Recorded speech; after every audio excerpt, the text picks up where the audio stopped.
Jean Craighead George, The Wolves Are Back. Paintings by Wendell Miner.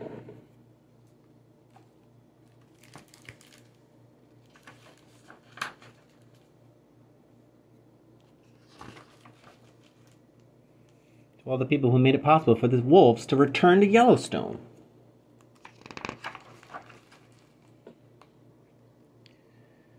The wolf pup pricked up his ears, pattered out of the den, and followed his father down the slope.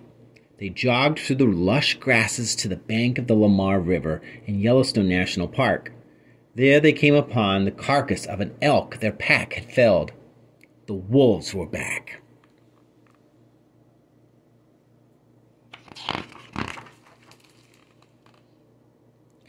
The pup watched his father eat. Then he too tore off a bite. 2 ravens stuffed themselves. A golden eagle carried off food for her eaglets. A grizzly bear sat nearby waiting for the wolves to leave so she could eat in peace. 3 magpies snatched quick bites. Mice chewed on calcium-filled antlers. 2 sexton beetles buried a piece of meat to eat later. The valley was sharing food again. The wolves were back.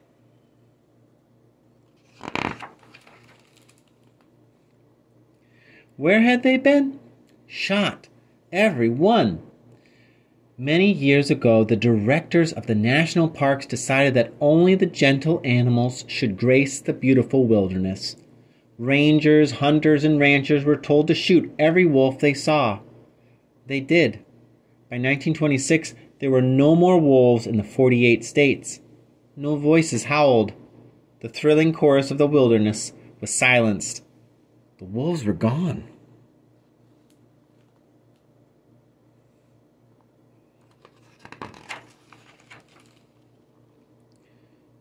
The deer, elk, antelope, the gentle animals, looked beautiful in photographs. They wandered in tranquil herds. Peace reigned in the American wilderness. The wolves were gone.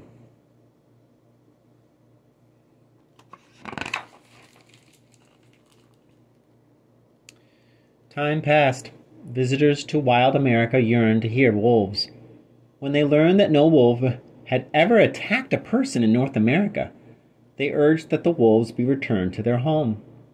In 1995, 10 adult wolves were brought down from Canada and set free in Yellowstone National Park. They dug dens and bore puppies.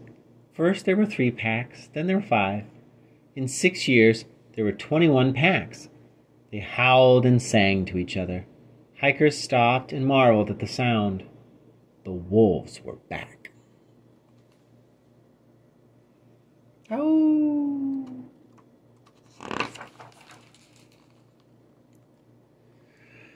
The pup who had followed his father to eat heard a vesper sparrow sing. This songster had not been in the Lamar Valley for almost a century. The vast elk herds had eaten the grasses the little bird needed for food and nesting material, and when the wolves returned, they frightened the elk up into the mountains. The grasses grew tall. The sparrows raised babies and sang. The wolves were back. The wolf pup heard a flycatcher call. The Lamar Valley had not heard the flycatcher while the bison were there. Bison break and trample young trees to keep back the forest so there will be grass. Now the wolves hunted the bison and drove them back from the river. Without the bison, the aspens grew. With the trees restored, there were limbs for the flycatcher to perch on. There they sat.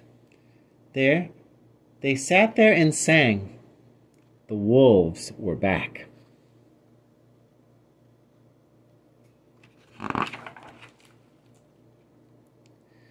When grass and aspen were deep along the riverbanks, erosion was stopped. Willows grew. Beavers arrived and felled the willows, ate the bark, and made dams with the logs. The dams formed ponds. Water birds, fish, and frogs flocked to the ponds. Dragonflies zoomed above them.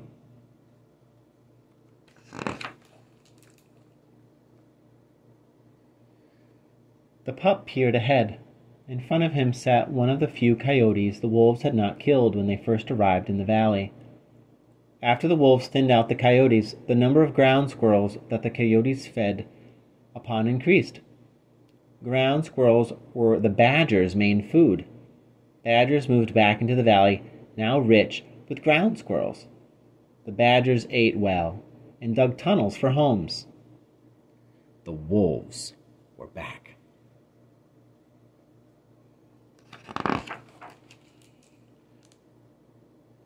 The grizzly bears shared the wolf's kills and had 2 and even 3 big, fat, healthy cubs.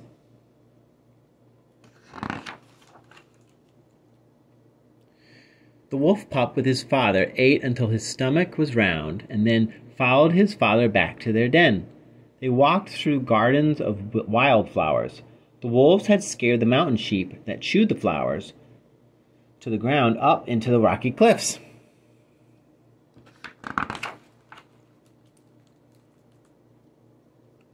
Flowers filled the valley.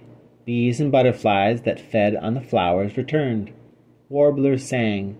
Hummingbirds brightened the valley. Like pieces in a kaleidoscope, the broken parts of the wilderness were tumbling into place. The wolves were back.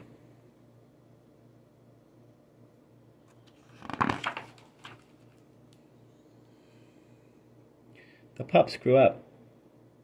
The pup grew up. He was taught to hunt by his father and mother. He helped take care of the next litter of puppies. Then he left home.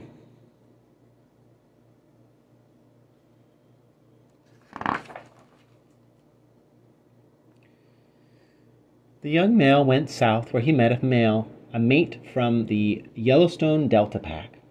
They trotted side by side into the Teton Wilderness and dug a den along the Snake River. They scared the elk away. They scattered the bison. They frightened the sheep up into the cliffs. The grasses grew tall. The riverbank stopped eroding. Willow and aspen trees flourished. Beavers built ponds. Birds sang. Flowers bloomed. The wilderness is in balance again. The wolves are back.